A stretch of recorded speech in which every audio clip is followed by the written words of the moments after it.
মাথায় টাক পড়ে যাচ্ছে? জেনে নিন ৪টি সহজ সমাধান। ছেলেরা বরাবরই শরীরের যত্নের ব্যাপারে উদাসীন। সেই সেই সাথে চুল ও ত্বকের ব্যাপারেও সপ্তাহে একটি দিনও তেল দেয়া কিংবা শ্যাম্পু করা হয়ে ওঠে না অনেকেরই। কিন্তু এতে করে মাথার ত্বক এবং চুলের ফলিকলের অনেক ক্ষতি হয়, যার ফলে চুল পড়া শুরু হয় বা শেষ পর্যায়ে টাকে গড়ায়। তাই ছেলেদের কিছু যত্ন নেওয়া উচিত চুলের প্রতি এই টাক থেকে মুক্তি পেতে চাইলে। চলুন তবে দেখে নেওয়া যাক কম সময়ে টাকের সমস্যা থেকে মুক্তি এবং নতুন চুল গজানোর কিছু টিপস। অলিভ অয়েল, মধু ও দারুচিনি হেয়ার মাস্ক।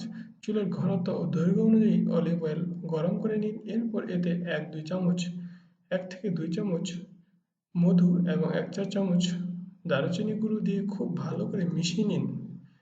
এই হেয়ার মাস্ক চুলের গোড়ায় মাথার ত্বকে ভালো করে লাগান। 15 থেকে 20 মিনিট চুলে রাখুন। এরপর শ্যাম্পু করে চুল ধুয়ে ফেলুন। এতে চুলের গোড়া মজবুত হবে এবং টাক পড়ার সম্ভাবনা একেবারেই কমে যাবে।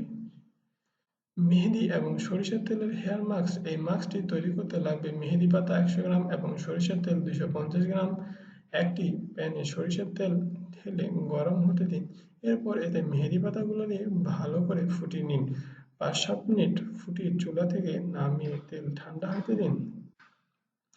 মেহেদি পাতা ছেঁকে নিয়ে এই তেল চুলের গোড়ায় মাথার ত্বকে ভালো করে লাগান। 1 ঘন্টা বাদে চুল শ্যাম্পু করে ধুয়ে ফেলুন। বেঁচে যাওয়া বাকি তেলটুকু বোতলে ভরে রেখে দিন। এই মাস্কটি প্রতিদিন ব্যবহারে ভালো ফল পাবেন। জবা ফুল ও লেবুর রসের হেয়ার মাস্ক। 1 গ্লাস পানি একটি পাত্রে নিয়ে ফুটতে দিন। এই পানি ফুটে উঠলে এতে 2টি জবা ফুল দিয়ে 3-4 মিনিট আরও ফুটিয়ে নিন। এরপর পানি ঠান্ডা হতে দিন। পানি ঠান্ডা হয়ে এসে ছেঁকে নিয়ে এতে কয়েক ফোঁটা লেবু রস দিয়ে মিশিয়ে নিন। চুল শ্যাম্পু করে ধোয়ার পর এই মিশ্রণটি যেখানে টাক পড়া শুরু করেছে সেখানে লাগিয়ে রাখুন। জবা ফুলের রস নতুন চুল গজাতে সাহায্য করে। নিম পাতার ব্যবহার। 3 থেকে 4 গ্লাস পানি নিয়ে এতে 10 থেকে 12টি নিম পাতা ফুটতে দিন। পানি ফুটে অর্ধেক হয়ে এলে চুলা থেকে নামিয়ে ছেঁকে নিন। এই পানি ঠান্ডা হলে চুল ধোয়ার কাজে ব্যবহার করুন।